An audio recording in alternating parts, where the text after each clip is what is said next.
People like to believe that we live in a post-racial society where we don't see color, but this isn't actually the case. All of us have been impacted in some way by our race, gender, and socioeconomic class, but we have not let any of those things limit our abilities. Microaggressions, small aggressions. Ways to insult you without actually, meaning it, I guess. Little remarks that hurt you. This is when people place what they think you are on top of you. Well, back in high school, I was in American history, and this white kid, we were talking about immigration, and he told me that I should go back to where I came from. And I looked at him and I was like, I probably know more about America than you do, and I'm an American citizen, so I am where I came from. Just assuming that every Asian are good and bad. Prejudice plus power. People judge you based on where you come from and how you look, and by what race and ethnicity you are. So I fly a lot, I'm a frequent flyer, and I get randomly bag checked all the time or double checked over on the lines, in the security lines. One time I got strip searched because I got racially profiled that I was smuggling drugs, so that was great. I get made fun of for my hair a lot because it was different than everyone else, because everyone else would have straight hair and I wouldn't. Then I would try to change my hair to look more like what people thought it should look like. I think it's kind of cool since different cultures, and it's just I think broaden your perspective. The community that surrounds multicultural community is really great and understanding.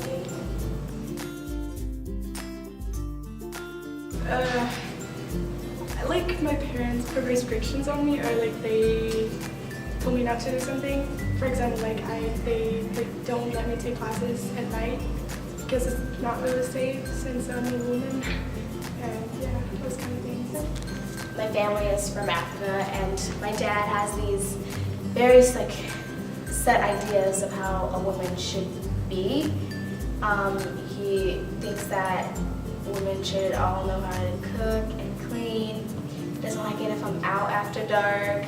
A struggle for me to balance his ideals with what I personally believe. Being a woman in my life, I get my example from my mom and grandmother, who are both very strong and have taught me that I can do whatever I want to do, whatever I put my mind to. And it just looks strong to me. When people tell you to get back in the kitchen or go make me a sandwich or something, they assume that, well, I guess men usually assume that women are going to listen to everything they say. They're weaker than men, or that they are less than men, or that I shouldn't go to college because I could just stay at home. I've also been told that the occupation I want to do is more of a man's job, not a woman's job. Some people assume that I'm a bad driver, but I'm actually not a bad driver. I'm a really good driver. I don't know, I guess I'm trying to work as hard as I can and build a image for myself. Working harder to prove that women are capable. As hard as I can, and I am going to graduate college and hopefully further my education beyond that. Just try to prove them wrong. Sometimes for example, they think that all women can cook, but I can. So I'm just I can cook. Try to cook something and it burned, and I was like, okay.